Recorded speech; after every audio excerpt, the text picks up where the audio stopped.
Welcome. I hope you guys had a wonderful weekend. Last week I put out a poll and it looks like education won over all of the other digital spaces. So today we're going to be talking about education.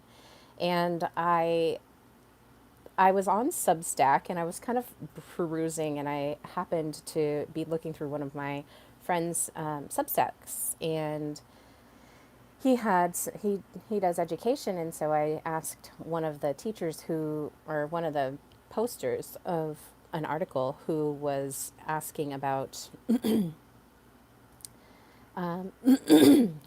sorry, I've been breathing in campfire smoke, so please forgive me. But they were asking about, what do we want to do with as far as AI is interacting with our children, and the devaluing of the teachers, which was something that I, had kind of mulled over. So we're going to be talking a little bit about the education system and really pulling in all this information. I got my little Christmas cup. But let's get started with introductions. My name is Amelie, and I have been doing this digital age series, really deep diving all aspects of the digital rollout and the impacts that it's had on us as far as the shifts in culture, the integration of technology into our everyday everything. And even as we're conversing right now, it's a big shift from where it used to be, where, you'd have to go onto public access. I don't want to call it antiquated, but the technology was it's not as sophisticated as it is today. And there's a whole lot here, and I probably have about 90 minutes that I can do today. So we're going to get really deep into education. I guess I don't need that, but we're going to get really deep into education, and really look at it. So education's been around for, quite a while. The basics were being taught, kind of in church buildings, where the church building would be shared with the school marm. And so the kids would go and they would learn, their basic reading and maybe some math skills, maybe some other information. Hi, Amy. You're number one fan. Hi, what up? And so the interesting thing about the way that our society has set up education, Blaze Fanatic, no one is in your life, bro. Oh, you are. The way that the education system has been set up is really interesting, because it wasn't until fairly recently that we didn't have these large classroom sizes, and to send people to or send our children to school. Hi, John. Thank you. Welcome. And so the interesting thing about this is that as parents, when we're deciding, where we're going to send our children to school, what religion we're going to be teaching our children, what medical stuff, that's basically what the parental rights covers. Everything outside of that is, subjective to the parent, but the parents choose how their children get educated. They choose, what religion to teach them. They choose what medical procedures that they can do, or however they want to manage that. So that's really what parent rights are. And so with education being a part of that, it's really important to remember that the parents have these rights and responsibilities over their children. They have the right and responsibility to make sure that they're getting the best education, that they're, going to the school and, learning the things that they need to do. And if they're not going to school, to homeschool them and teach them some, there's state assessed tests that they can do to make sure that they're on par with the whole system. So anyways, I was asking this Substack article writer, what he thought about, as far as the Department of Education being introduced in 1979 under Jimmy Carter, what he thought of that and how that had affected the rollout of the classrooms. Because that was pre digital technology. Digital technology was going to slowly be introduced after that, but that was still a fairly analog classroom system setup. And hi, Cassie. And so now we have these classrooms that went from being locally and state managed to now being federally managed. Hi, Zindaji. I'm doing well. I went out and I got some sun this weekend. That felt really great.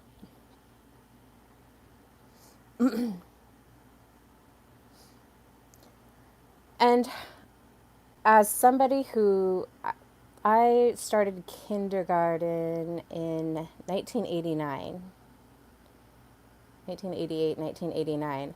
And so the classrooms were very much different. It was all very analog, paper, you know, maybe had printing. We had projectors instead of, screens. We had these projectors that you put this little film on it and you can write on it, and that's how they taught people. For the longest time, that's how it happened. We didn't have, like, televisions would be rolled into classrooms on these little carts, and certain things would be broadcast on them. But even then, I don't think people are really aware that we had to have permission slips for us to get any of that kind of access to information. Where did you study? This is as a child. So kindergarten is, age 5 and 6, 6 and 7. It's just primary school at that time. So the the technology was very minimal, very limited, and in fact, it wasn't until I was in second and third grade when the computers were really starting to become available. And even then, you had to have parental consent in order to use any of the technology. Yes, somewhere around there. Maybe it was 89, 89, 90. So, talking about the U.S. Department of Education, it was originally set up to promote educational, educational excellence and equal access to education, so that everybody would have equal access, resources could be sent out equally, and the reality of what happened is, instead of doing that, it became this federalized force. So, all of the agency that the parents had at the state and local levels suddenly got vacuumed up into this federal level, and the consolidation of that I think has attributed to these poor classroom sizes, poor devalued teacher structures, and it really has this really deep influence over it. So the centralization of education caused these needs to have standard metrics. Can an older lady marry a younger man? I mean, yeah, it's not illegal as long as they're over age 18, or they have parental consent if they're under 18. So you moved from this decentralized education structure where people were learning the wisdom of their, region, and there was a certain autonomy that happened in those regions. And now we're moving to this centralized education structure. We're moving into this standardized metric structure.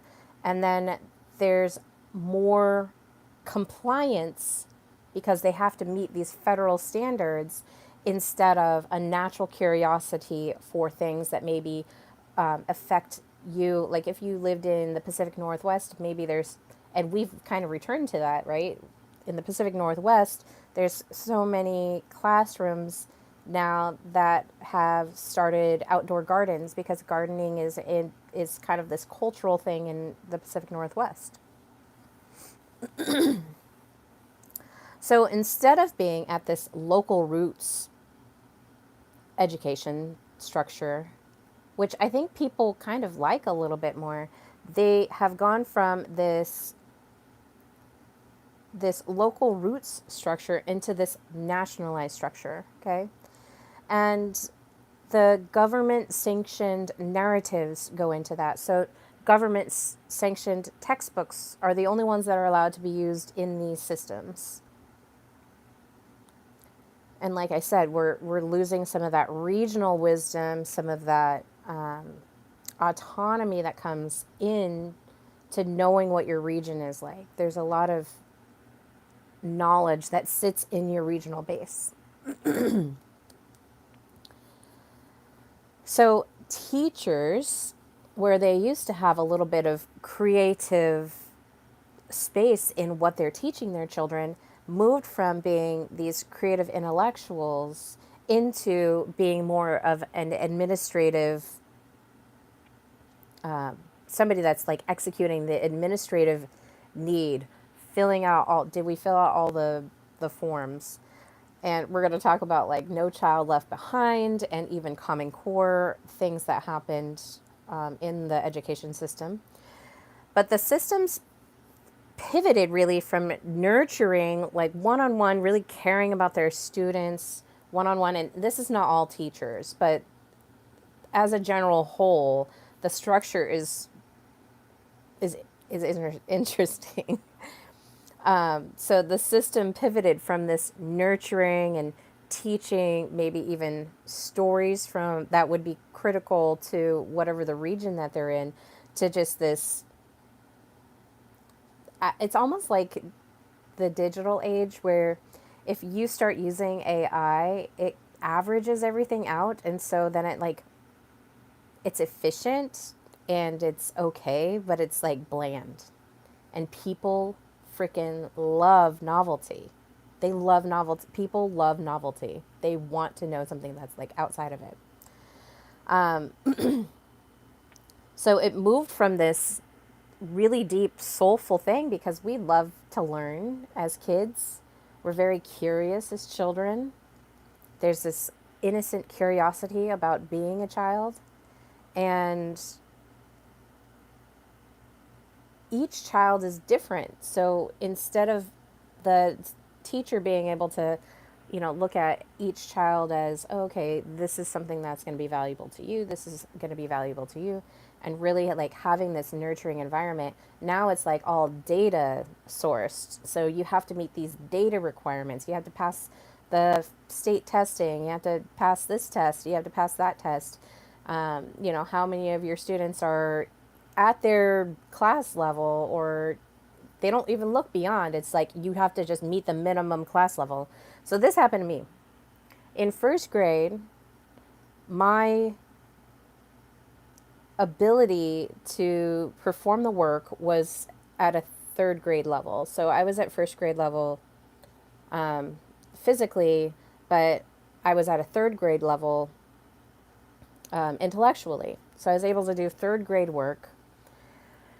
And so the school brought my mother in. I remember going into the principal's office and we were speaking with the principal and they were basically like, hey, look, your daughter is physically immature. We don't feel comfortable placing her, because I was really tiny. We don't feel comfortable placing her in a third grade classroom because physically and maybe even emotionally, she's not ready to be in that sort of classroom environment.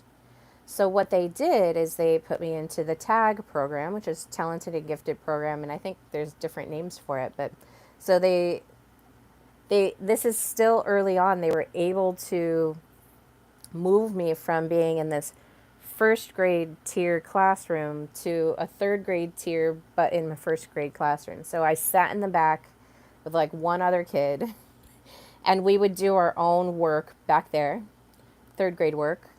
And so that's where it used to be nurturing like that. They were very cognizant that, hey, this person, this student needs a little bit more challenge in their education. And so we're going to provide her and this other student and any other students that, excel above and beyond their classroom to have something a little bit more difficult because, they're just doing it.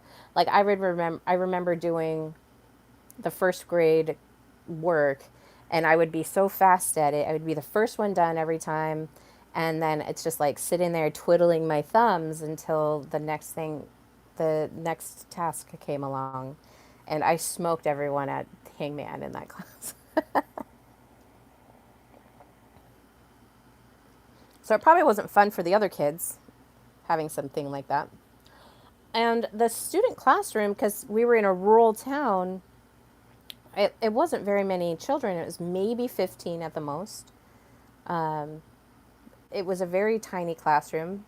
But now, because of the centralization of education, we've moved from being these tiny classrooms to OMG. Oh, I don't know who you are. Oh, thank you. I I went out and got some sun this weekend. So we've moved from being in these really tiny, intimate classrooms where there's one instructor for like 15 to 20 students, which is manageable, to having more than 20 students, sometimes even 30 plus students in a classroom. And because of that, you lose a lot of this connection, this nurturing connection as a classroom to teacher used to have. So the federal oversight increased this by. Is anyone else here? It looks like there's somebody else here. As the federal oversight increased, meaning as centralized education increased, the classroom size ballooned, right? And the funding for that did not match the growth. So now everyone is supposed to be under this federalized, you know, oversight, but the funding wasn't there. And so all of a sudden, the funding from not being there is causing the instructors, the teachers, to really struggle with how do we manage this. And as I mentioned before, the teachers have become data managers, meaning that they need to make sure that their students are meeting the minimum criteria for whatever class they're in. So if they're in first grade, they've got to meet the minimum requirement. If they're in eighth grade, they have to meet the minimum requirement. And everyone that's above it is kind of, you know, maybe they'll get addressed, maybe they won't. There's no real structure on how to do that. But anyone that's underneath, money goes to that. Money goes to that. And it's still happening. And then the other thing that happened, and I noticed this about 15 years ago, I noticed this, but the creativity, the emotional intelligence, and alternative ways of knowing were pushed aside.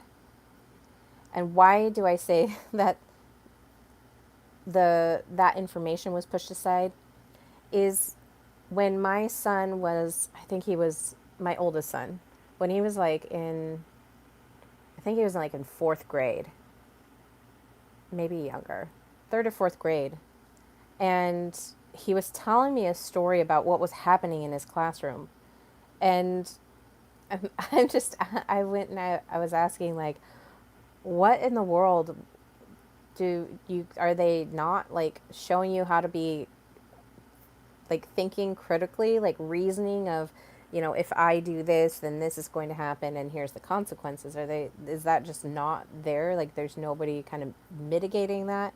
So yeah, you do have this almost, because the classroom sizes are so large, people will get lost in that And then the loudest ones, the ones that are acting out the most, are going to be the ones that get the most attention. And then the rest of the classroom, I remember back when I was in the classroom, like I was an upstanding student. I loved learning, I loved reading and all this stuff. But if a student was acting out, it was like that student did something that irritated the teacher, and then everybody paid the price for it. Everybody in the classroom paid the price for it. I might have to tell my team about this. They love human education. That's awesome. Love that. So then, the decline of these overcrowded classrooms, plus the devaluation of the importance of having educators that can be creative. Now, all of a sudden, in 2001, so I'd already graduated high school. In 2001, they included a standardized testing of no child left behind. No child left behind. So now the funding is going to no child left behind. And then in 2010, very controversially, Common Core is introduced into the standardized federalized education system. And now the school performance, the whole entirety of the school performance is tied to the test scores of the students in that school. So now that's another metric that these instructors and educators and all of the school people have to hit now. So the system, because it's requiring funding from the federal government, which is a handing over of agency. So when that was passed, it handed over agency to the federal government instead of sitting in the states or sitting in the local communities, meaning like counties. It's still set up that way, but now the federal government is mandating over it, and now you have these factory model schools. Factory model schools. I don't understand the language, no.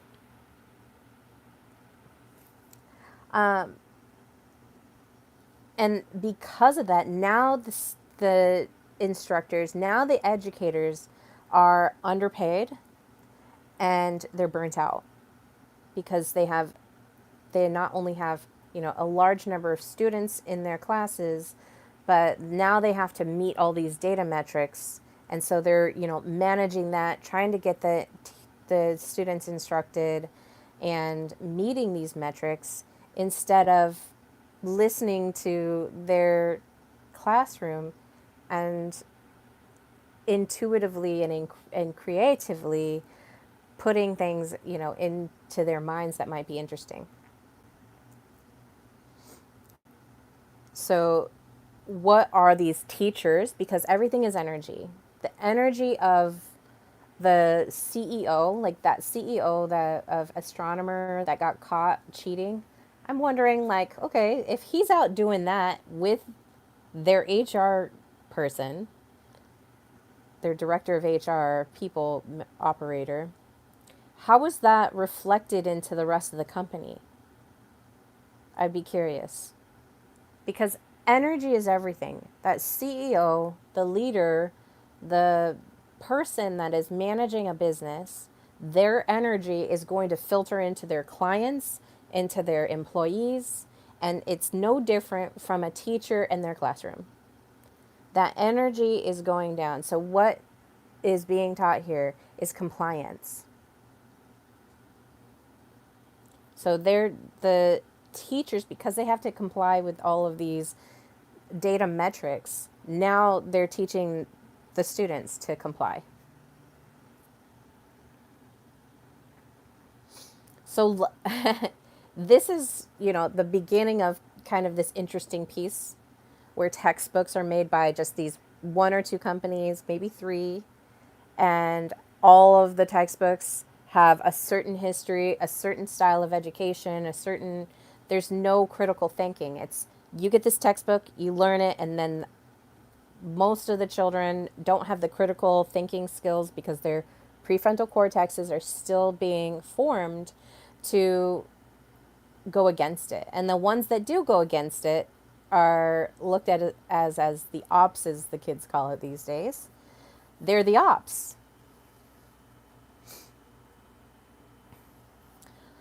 Now we're going to look at what is the digital solution to this. So remember, when I started, I was talking about how the technology that was being introduced early on, they had to get parental consent to do that. They had to have parental consent. And it's very interesting, the parental consent part. Now let's talk about the digital solution.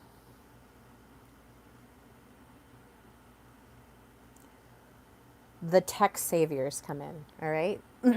So with the collapse of analog trust in the classroom, Silicon Valley comes in. And what do? They create the Google Classroom, which is supposed to be this seamless management. You're going to be able to, now you're going to be able to like connect with all your students quickly and easily.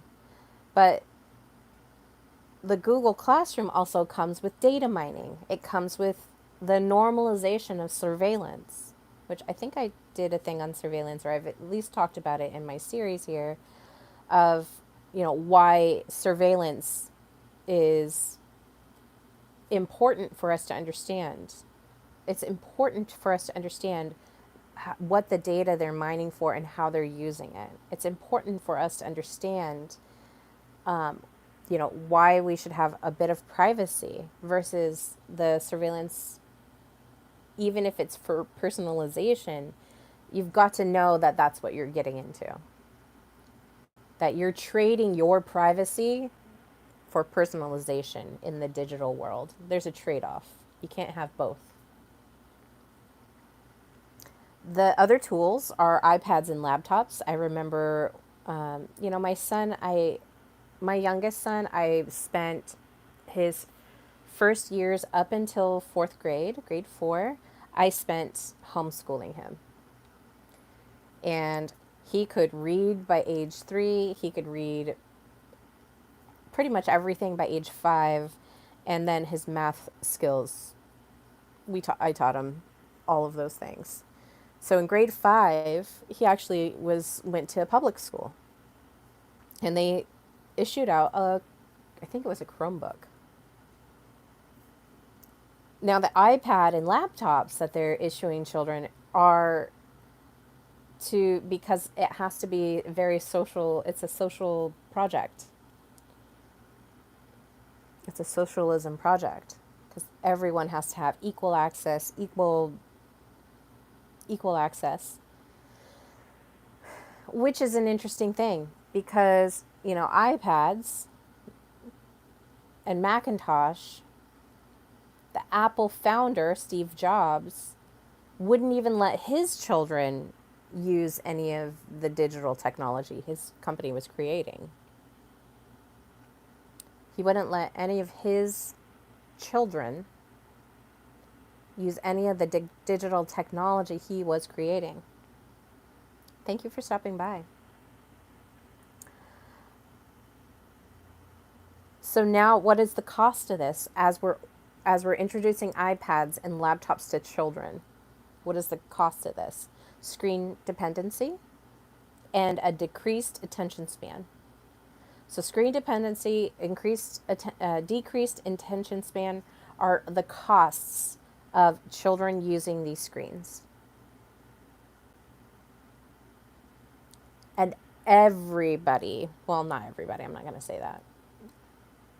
I know for a fact that Mark Zuckerberg, Steve Jobs, and Bill Gates did not allow any of their children, or they greatly, severely reduced their screen time to the children as much as possible, knowing that there was a cost associated with that. There was a cost associated with it. So the tool of remote learning, this came out in 2020, 2021 with the pandemic. It was seen as a pandemic era hero. And what it really did roll out was this idea that it's okay to have digital learning. It's okay to have digital work, which is fine. But we're not talking about the hidden costs of shifting over to this mechanism of operating.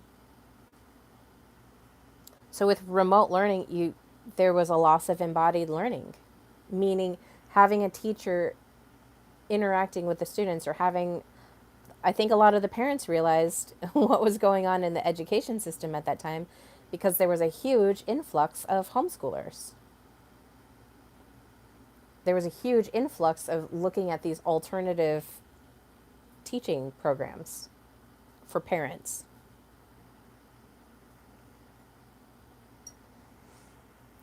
And then the next tool is learning management systems. And the promise of this was personalized pacing. And the hidden cost of that is this algorithmic behavior tracking. So we experienced this huge shift, especially in the last 5 years, of replacing the teacher with a platform, of replacing the classroom with a cloud, or with these, ways of interacting online. So digital learning is pretty well framed as this equitable idea of how to teach children, but it's serving as this standardization and surveillance at a larger scale. So now they have these, platforms that they can monitor everybody, and they can just data mine it and figure out, okay, what's going on here, and use the data to figure out what the statistics are of, is this student going to graduate? Where is their learning level? Are they learning? And maybe not even that. I don't know how sophisticated it is. So the Department of Education, in my estimation, primed the American population for this digital outsourcing. And when the digital saviors came in and provided the sweet, sweet technology that we have in our classrooms now,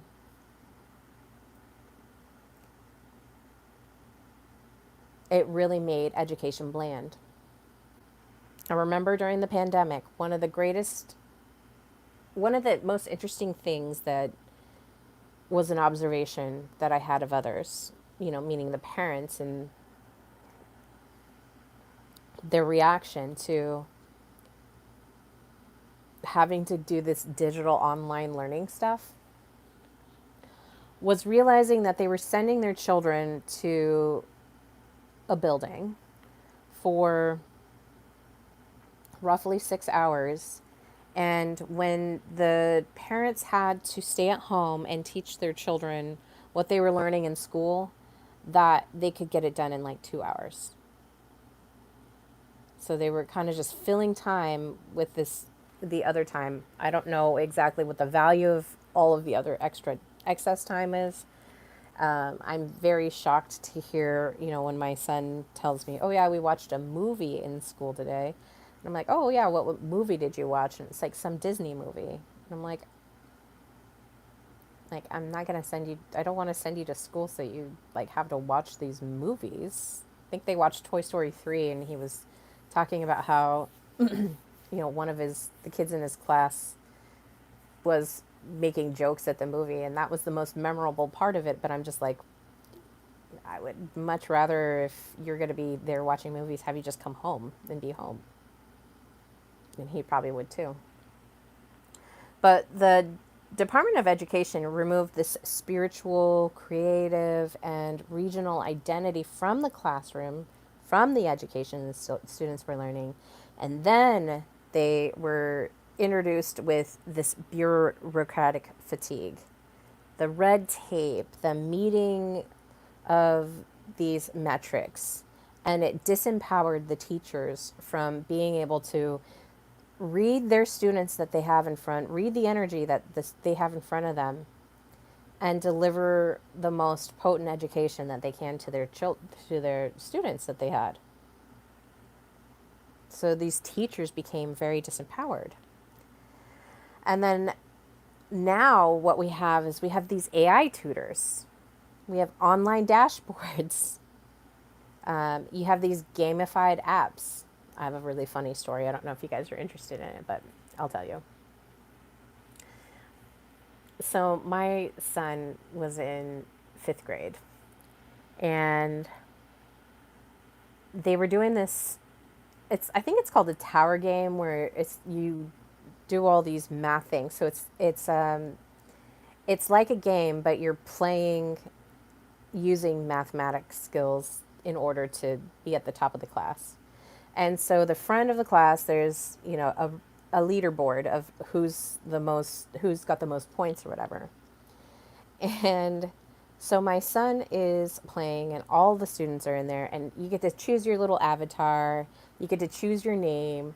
And so my son, I don't know how or why the kids just know stuff these days, but um, he had a grape drink, and that's what his name was, grape drink, and it was to be really funny. And um, well, anyways, one of the kids in his class was like told on him, and so he changed it to something else, but it was still similar into what was up there. And the teacher's like, "Oh, you can't have that up there. You got to remove it." But I just think of they're playing this game, and all the kids are just participating and trying to be at the leaderboard, and you have this gamification of education as well as the online dashboards. So there's a program called Canvas, and Canvas is what is used for most of the schools. I know for college, online college, if you're going to be doing that, that's a place where you're going to put all of your research reports and all of that in that. It has dashboards. It's like being in the office. And the amazing thing is, like, my son is far better at using a computer than I was when I was his age. I remember I had a 1995 Windows Word document, and I was sitting there, and it took me probably a little over an hour to write out this report. And something happened, and it erased the whole thing, and I was just in tears because I'm like henpecking all of my stuff. I'm used to like writing everything out, but we're having to transition from being on paper, being in the analog, into this digital space. So now, moving on, now the state doesn't need to discipline students or track performance. The tech is going to do it for them. So it has made the education system a little bit more efficient. But it's also removed this human element to the classroom, to the study. So attendance is logged. You're able to see who's signing in and signing out. The emotional state of the student is analyzed by AI or technology. The homework is automatically graded. You take a test and it's automatically posted. And then any behavioral nudges that need to happen, it's sent to the parents.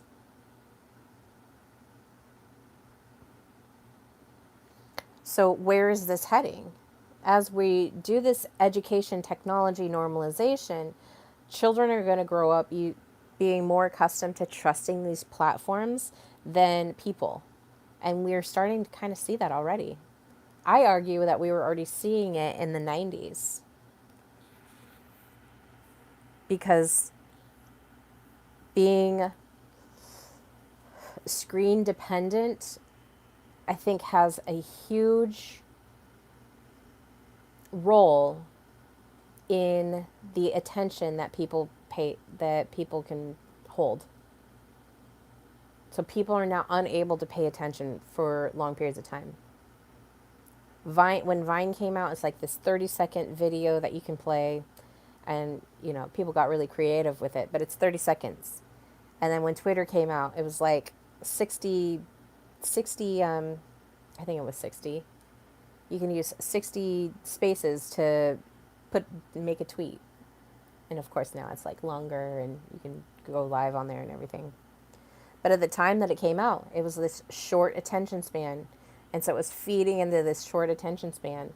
And so now we have this, it's called scrolling. Now we're scrolling through, and I do it too, but we're scrolling through our social medias and we're trying to find something that is novel and engaging and interesting and something that we can share with people, or we can figure out like what is going on in the mainstream, what is the trend that's going on.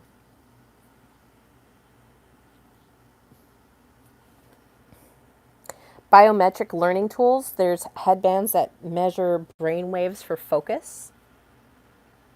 AI tutors are replacing humans, already being piloted by Conmingo, by Khan Academy.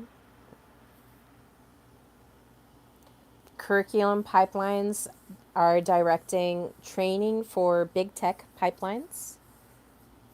This is not soul-led creativity. This is big tech is creating the pipeline of this is where you go and learn and how you learn.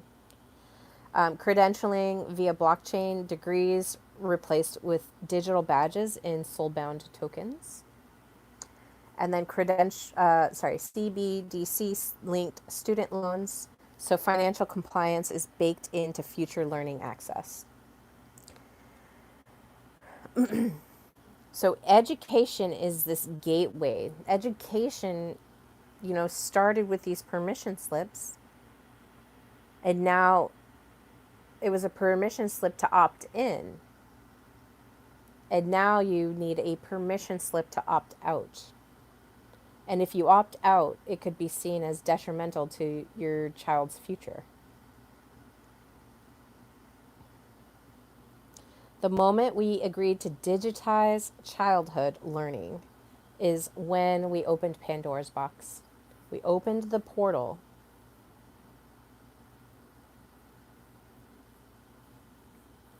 And this is not about knowledge, gaining knowledge anymore. I often think with as much information that's available, I mean, you can learn about anything on the internet. Anything you can learn on the internet. But our education system is not about, I don't want to say like always, but it's leaning towards not about like this unique curiosity and soul led learning. It's really become an attention farm. It's become behavioral compliance. It's become a soul disconnection. And, the state aligned programming for the federal system that it's being monitored under.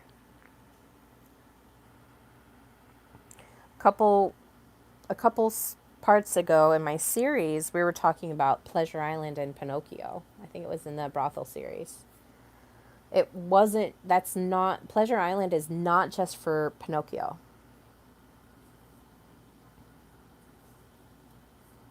The children in the digital classroom can also be looked at as heading to this Pleasure Island, where they become a little less human and a little bit more dependent on technology. My son loves technology, don't get me wrong.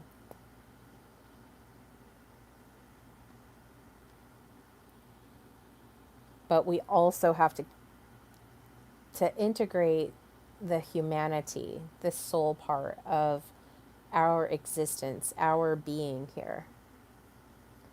So in the 80s, 90s, and early 2000s, schools were still treating technology as this foreign component, this foreign object in the children's classroom. And now it's moved on from that.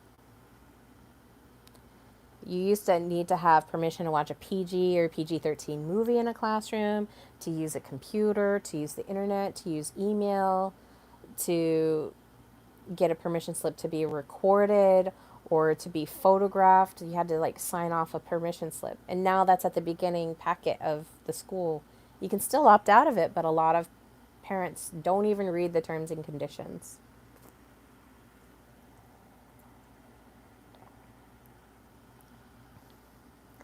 There was this cultural understanding before technology was introduced that what children consumed mattered, and that the parents had the final say because they had the rights over their children, the education rights over their children.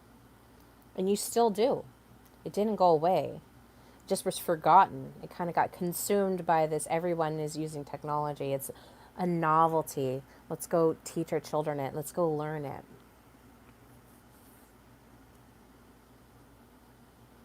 So the erosion of that permission to participate, to participation, to participate, precipitation, participation by default, it's shifted. It quietly shifted. You, like I said, you don't need to opt. You don't even need to opt in. You need to opt out of it. And a lot of people did during the pandemic.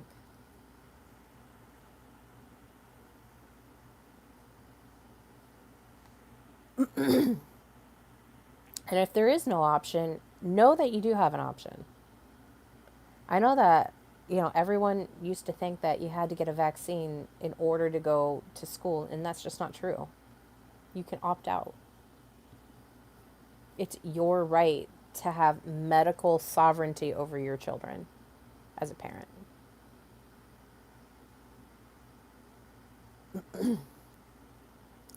So, this normalization, the psychology of normalization, it's not an accident. This is a desensitization protocol. So, the first phase is introduction. So, let's introduce it into the classroom. And it's thought of as novel and exciting and empowering and equitable, and everybody was getting personal computers at home.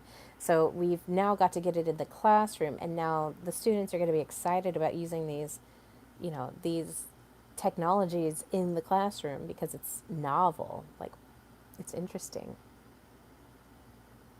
And then the gamification, right? Making it feel like it's a fun toy. Platforms are made to feel like fun toys, and they can be fun. And then the dependence happens. Then the dependence is rolled out. Now you have to use a computer or device in order to turn your homework in, to get grades, to mark your attendance. And then there's no longer the last phase is the eraser of choice, where now it's not even possible to meaningfully opt out without hurting your child's performance, which is all an illusion. This is all an illusion, right? It's a normalization campaign. It's an illusion.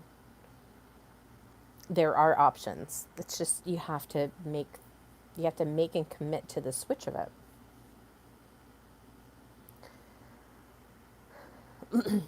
And then, it doesn't talk about that, but all of the interaction with this technology is being monitored and data mined by the tech companies, by the, whomever is wanting this information so that they can see the future of where it needs to go.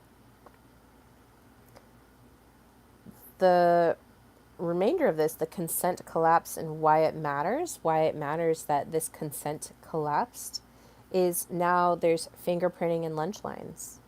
There's facial recognition for school entry.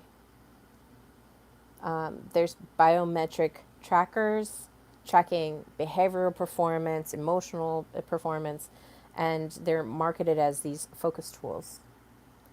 And AI is analyzing student essays and emotional tone.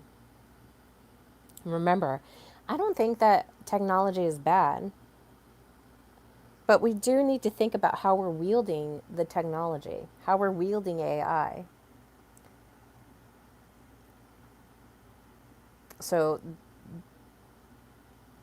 nobody's outright asking permission. They're not putting this form in front of you every time that, they're going to go on a field trip or they have to. But every time that they're showing a movie, they're not doing it. It's like, did you sign the terms and conditions at the beginning of class? I remember this for the last couple years, but this year in particular, I've opted my son out for a couple things, and one of them was sexual education. I, we had a conversation about it, and I said, "Do you want to learn it in school, or would you rather we sit and talk about it?" And he said he wanted to opt out, and so I was like, "Okay, I've opted you out." And then I think they're so used to everyone just consenting and agreeing to it that that when it came time, it was like they asked again for the permission slip because my son was like, "Hey, they're going to be teaching this again." Just kind of like mentioned it to me, but it's not like they went back into the beginning when I filled out all the paperwork. So if I hadn't had that conversation with my son, chances are they would have just ran him through the grind. We're doing the grind, bro. So read the terms and conditions for your children and then really think about your right as a parent to have their education be however you want that to be. Like I said, I've opted out of things and it's caused me to have to do a few things in order to make sure that he is opted out. But I have those conversations with him and tell him, why I think it's important and valuable for him to opt out of those things. And then if he and then I asked him, do you agree with this? Would you like to do that, or is it something that you want to do? Because personally, I don't want you to go through that in that setting, but I'll make an accommodation if that's something that you desire to do. So I have real conversations with, here's the subject matter, here's what I think, and what do you want to do? This is my opinion, but here's your options. And the same thing goes for vaccines. I have a certain position on vaccines. I've made decisions that, according to my rights as a parent over his medical path. And then I also have a conversation with him, even though he's young. I have a conversation with him of, hey, I've made these decisions for you because of this. Do you agree with it? Are you okay with that? It's consent. And consent is so important. So nobody is asking anyone's permission anymore because they've already got it. When you agreed to participate in digital learning is the consent.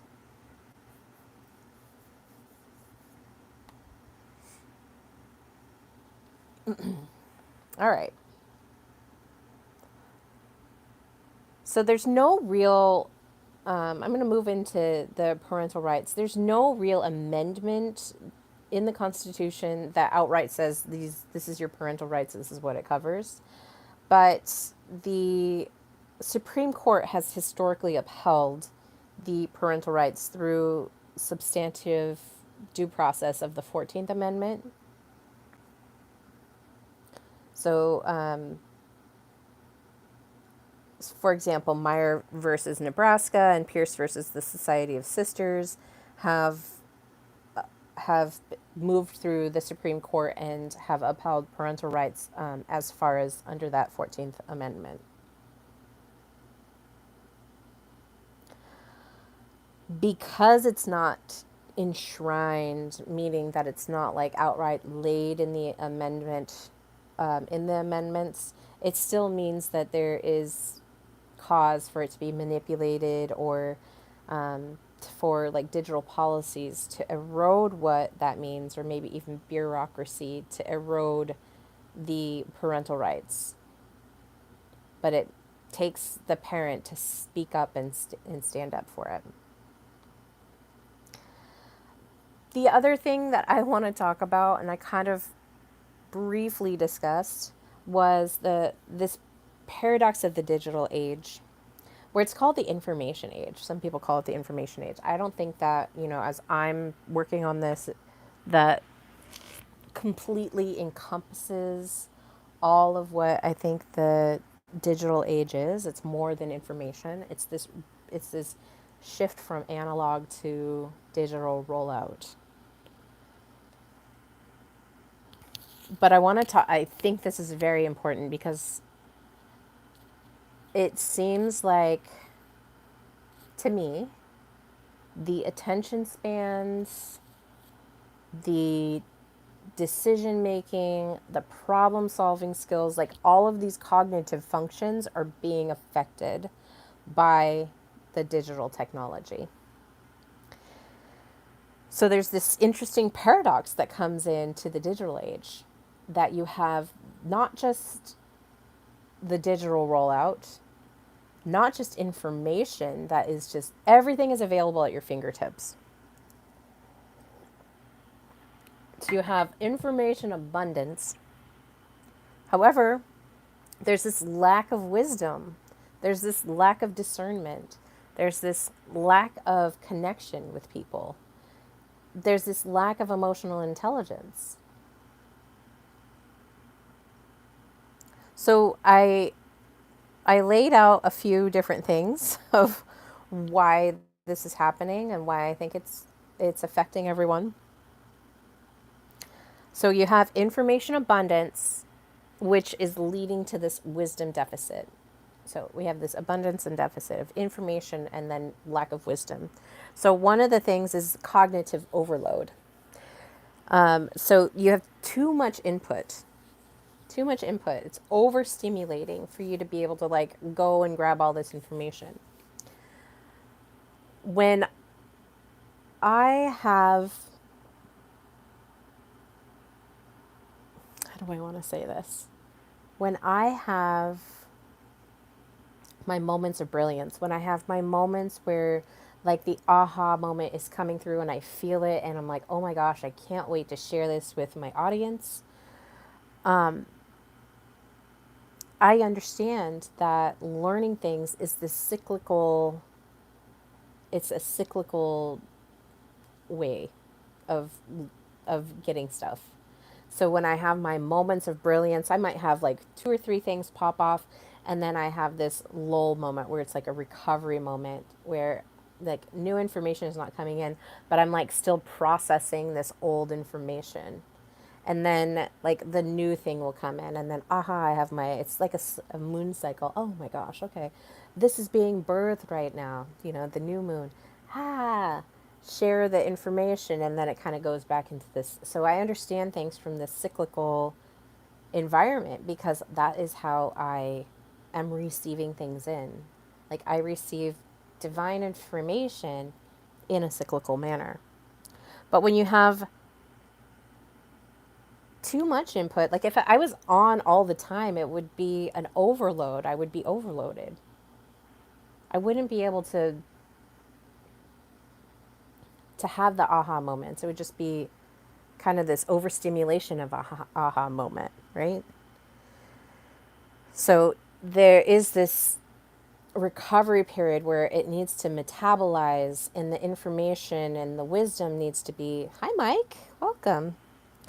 The information needs to be broken down and integrated into the system.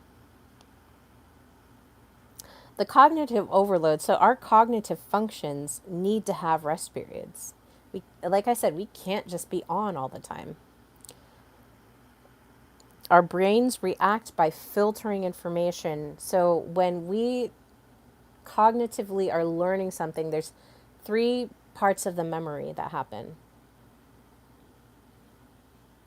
So first thing is you receive it, and then you start to decode the information.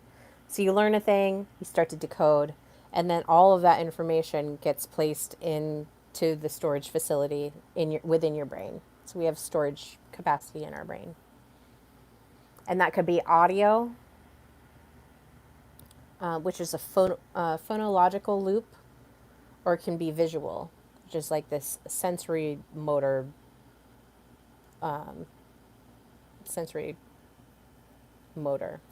something. So you have this way to, filter in and store your information. And then the final process of memory is being able to retrieve it. But if you're having too much input, it's constant, and you're learning, and looking for the more novel things and just constantly inputting without metabolizing it, meaning that you don't take a break, and just filter it down and really think about, okay, these were the important parts of it, filtering it down. I've had readings done where I keep the information, and every so often I go back to it and read through it to divine more information from whatever it was that was there. Because from the time that I was reading it until the time now, so many things have happened in between that I may have learned. I do this with the Bible all the time. Is I'll go in and read it, and I'll glean, some delicious information from it, and then I won't go to it for a while, and then I'll go back to it, and then I'll see things in a different light, and I'll be like, oh my gosh, I can't believe that was there, and I didn't even see it, and a new aha moment. And that's what makes it amazing, and that's why I go back into the archetypal stories of mythology, um, older, like classic children's literature. You can learn a lot from going through that as well, or even going back and remembering how that made you feel about certain events in your life. So our brains are reacting by filtering and not thinking when we have these cognitive overloads. The other thing is, with AI, I was talking with a friend, and we were chatting about how AI, they can create these headlines, these news headlines. And I'm sure you guys have done this before, but you're just like reading through, I can't remember what that report was called, but you're just reading through like all of these news articles, or you're reading through just like the headlines of information. Like if you do a search online, you just like read through and you try to find the most engaging headline. And people have a tendency to just look at the headlines, but not at the articles to see, okay, this is the headline, let me go read the article, and then read through it and discover, oh, wait, that's kind of strange, that's weird. Is that true? And then look for the sources of that article that support the headline that it has. So people are scanning all of this without critically thinking about that article said this. I read through the article and they sourced this piece from it. Is that true? And come to that conclusion of, oh yeah, that headline was correct. Or are they just reading the headline and like, oh my gosh, that's true, and then just going off of that without any real reasoning or information that would support the conclusion that the headline is true? Our brains, when it's overloaded like that, are going to do the simplest action it can because it's like working overtime. The other thing about AI creating these headlines, like I've gone into stories where I clicked on the headline and it's like one sentence, one or two sentences. And I'm like, that doesn't that's that headline is misleading. It's basically this reinterpretation of the headline. Oh, this is the thing. No sources, no substance. It's just a simple headline. And I think that there's so many articles out there because people overlook the information that's in there. There's so many articles out there that are skewing the public consciousness by having these empty headlines influencing their thought processes. The algorithmic echo chambers is another thing, and I'll talk about AI in a second, but people are spoon fed these dopamine filled, these dopamine optimized articles.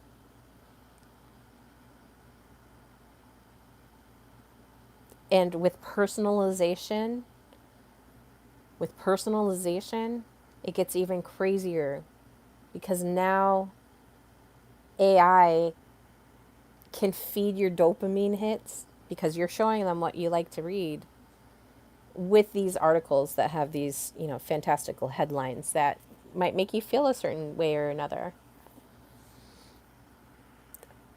I always think of when Donald Trump first ran in 2015, I think he started in 2014, 2015. I remember when he was campaigning, and he had hired Jared Kushner, who is now his son-in-law, to manage part of his campaign. And what did Jared Kushner do? I remember reading about this in 2016 after he got elected. Is Jared Kushner went to Silicon Valley and said, "Hey, we want to data mine the country, and we want to figure out where the constituents are, what things that they're interested in, and then form attention grabbing campaign fundraisers and campaign information structures in order to activate the constituents that we're looking to convert or we're looking to have vote for us." And it was a very successful campaign structure.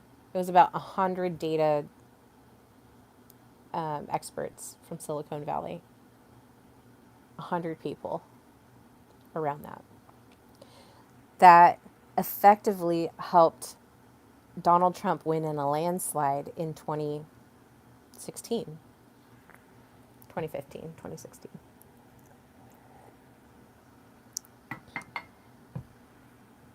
And it was revealed after all of that was said and done in CNN articles. You can go back and look at it. It was 2016.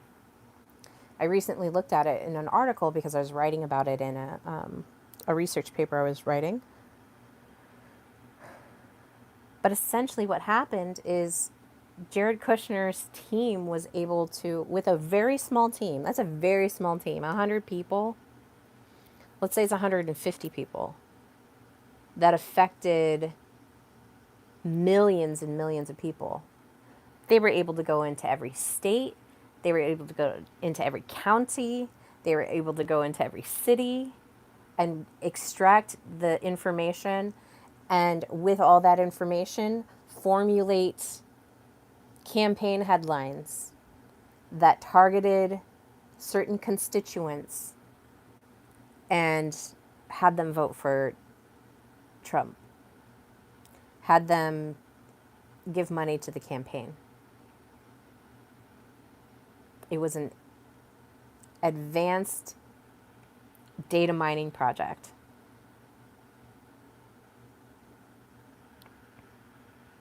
And the algorithms, these can become echo chambers. So they get their dopamine optimized content, then they go and they vote for their Trump, then he wins in a landslide. But when you get stuck in echo chambers, what happens is your critical thinking declines. There's no critical thinking, there's no reasoning that happens because you're not challenged. So the personalization is really, the data mining and the personalization is really having a cognitive effect on your ability to reason, on your ability to make decisions, on your ability to problem solve, on your ability to do anything cognitively. So the echo chambers are either activating you into entertainment, the dopamine chase of entertainment, or it's interacting with you and enraging you. And the enraged feeling turns into this fear spiral where you're just like, oh my gosh, can you believe this is happening? Can you believe that's happening? Yada, yada, yada. Now, with AI, you might see some of these echo chambers, the algorithmic echo chambers happening, and eventually it might start eating itself. It's going to believe all these headlines that it's putting out, and that's going to pull from that. And so you're just going to have this kind of snake eating itself. So the illusion of knowledge is the next one, where when everything is accessible, there's nothing sacred.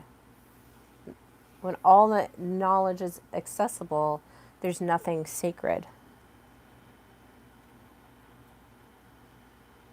And people can confuse access with understanding with this illusion of knowledge.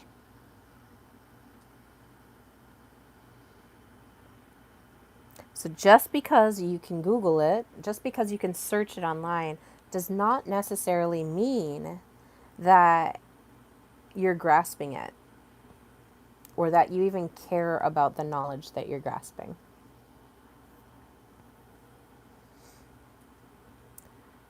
So as we look at why there's this why information abundance is causing an emotional deficit, there's emotional fatigue that also goes into this. So endless crisis cycles and doom scrolling wear down your discernment. It's causing this wisdom deficit when you're in endless crisis mode. Because when you're in endless crisis mode or you're doom scrolling or whatever it is, it's affecting your nervous system. It's putting it into survival mode. So you start to get fatigued by that. And people default to emotional thinking and binary logic, meaning things are good or bad, left or right, hero or villain, Pepsi or Coke. So there's this default thinking that happens because your prefrontal cortex is exhausted, it's fatigued. So it doesn't have an ability to sort through stuff because it's constantly activated. Then finally, disembodiment happens. So living through screens disconnects us from gut instinct, embodied wisdom, and consequential reality. That disconnect, that disembodiment is an important function to think about.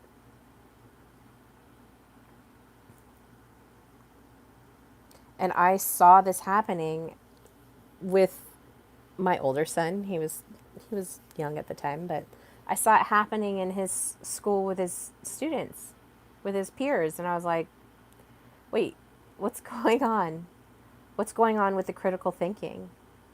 Are we not critical thinking right now? Like, what's going on? So I noticed it about 15 years ago where there was this serious decline in critical thinking.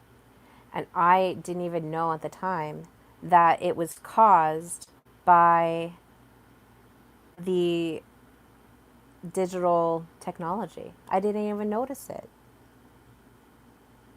It was a quiet rollout. This is a quiet epidemic. So I've been watching this collapse of wisdom and knowing and understanding.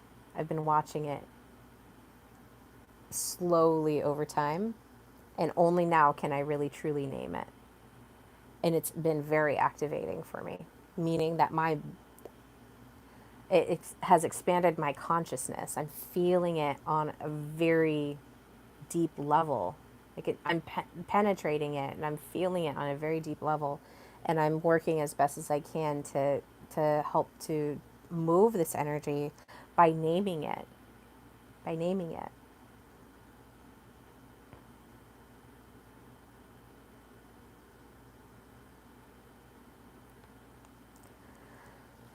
So the takeaways of the digital education right now is to really, as parents, take responsibility over your rights over your children as they're in education systems.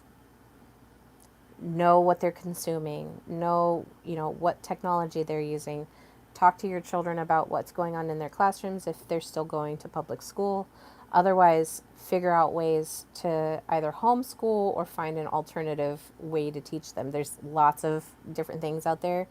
With the pandemic, it really shifted everything to where there's a lot more choice now.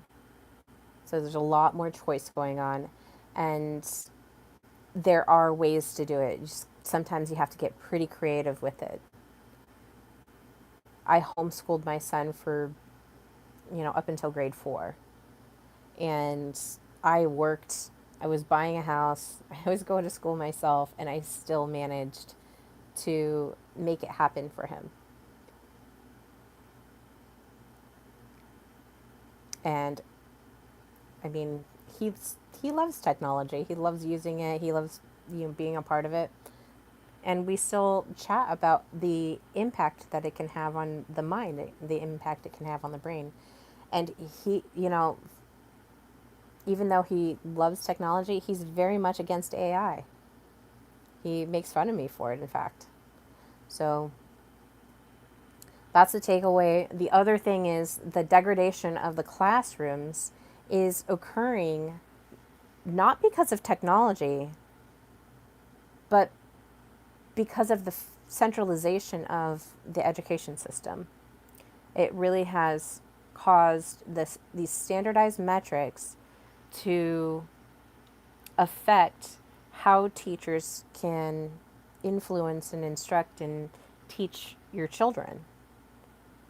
And not very many, I don't even think very many educators are seeing it from that perspective.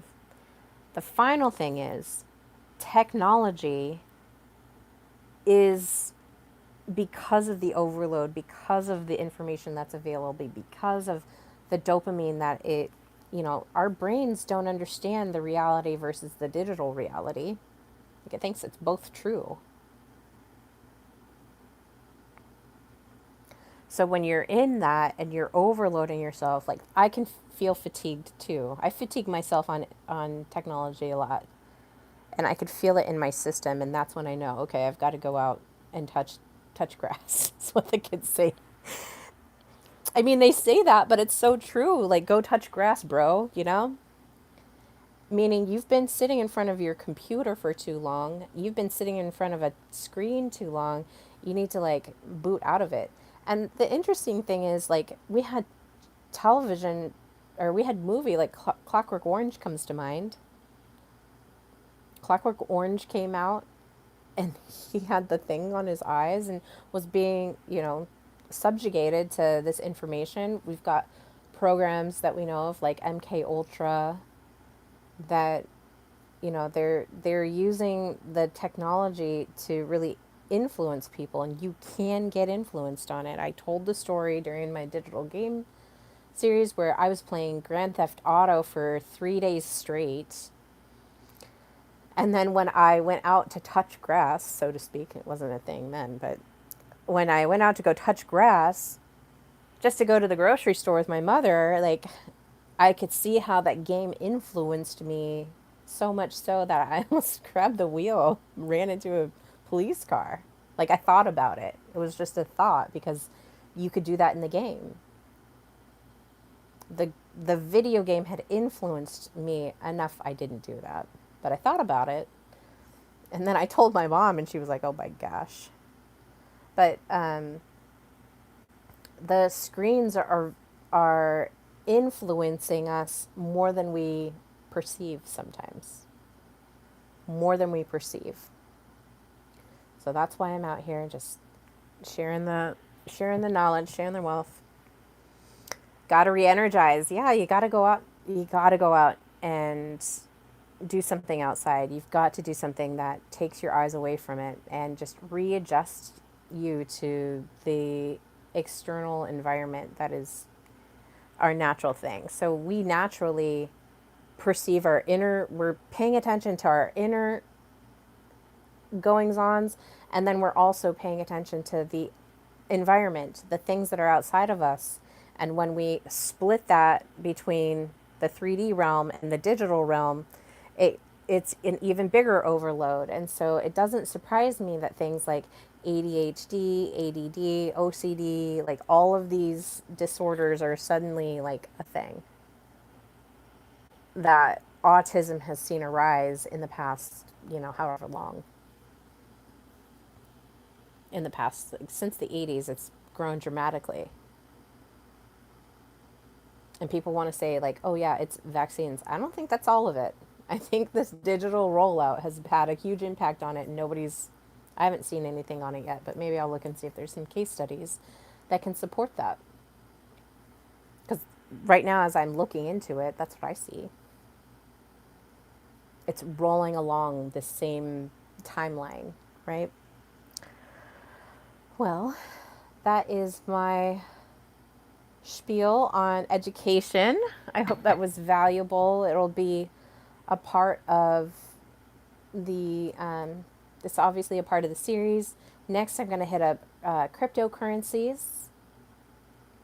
And so I hope that you guys are excited to hear about that. I was trying to find somebody like an interview, but I wasn't finding anybody that I could speak with that could coherently talk about it. So I'm going to try and break it down a little bit more naturally. And then, as far as I kind of wanted to talk a little bit more about transhumanism. And so I'm still kind of thinking of a way to navigate that. But I also want to write a book about this information and just boil it all down, put it in a book, and then have that be available for you guys. So hopefully I can get that done by the end of the year. That would be kind of cool. Or sooner. That'd be exciting. I've never been an author before, but I'm really inspired to, write this all down and introduce it to people and hopefully have them critically think about, what they're paying attention to. So awesome. Well, Mike, it's good to see you. I survived the weekend. I've got to go on a drive again. I'm on the move again. And I do want to mention I've got a couple different things, and I might do a separate video on it. But I have a couple courses that I'm launching. So the first one is called Essence Over Engines. And this is for business leaders. So anybody that is managing people in a workplace. This is for anybody that is, an entrepreneur, a CEO, HR person. I have a program and it's called Essence Over Engines. And this is to help go from burnout to brilliance. So, burnout meaning digital burnout. So, when I'm talking about how critically overloaded we are, or cognitively overloaded we are, this is help design to bring more awareness to it and to help your team as well.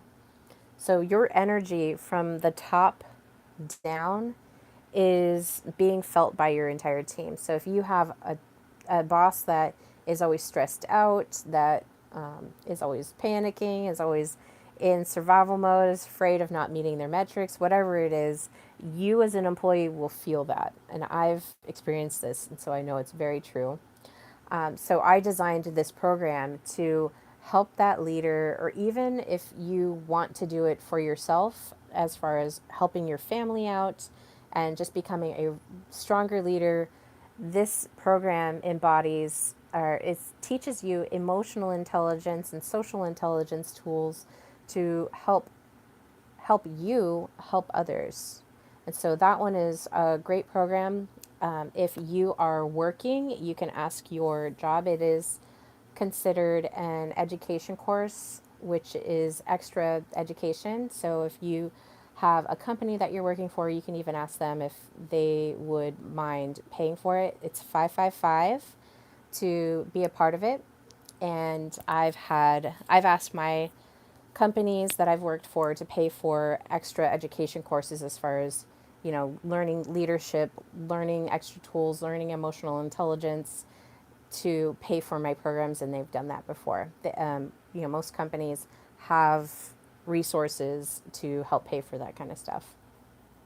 And then the other program that I have is for women only right now. I'm really looking at just serving women. So if you know of women in your life that could use a little voice or backbone, or to develop some boundaries, like you care about them, but they also need to learn to speak up for themselves, I have another course, and it's called Claiming Your Sovereign Queendom. And this is designed for women to look at 10 different domains in their life and develop the strongest boundaries. So let's say time is one of them. So as far as time is concerned, we do a whole study on how do you spend your day, and then we look at how would you like to spend your day that would achieve the goals that you're looking for. Or if you are looking at the body as a domain, you create a boundary of your body boundaries of this is how I feed myself, this is how I exercise, these are the hobbies that I do that are physical, and really create awareness about like time, body, and then there's 10 of them. I'm not going to go through all of them right now, but there's 10 different domains that I look at to help develop the strongest boundary, to develop the most awareness that that woman would have in her life. And so that one is also getting launched. So I have these two beautiful programs. So if one of those are interesting to you, please reach out to me. I'll put it all in the show notes. I'm going to go through all of my shows and update all the information and get really clear about what is going on in there.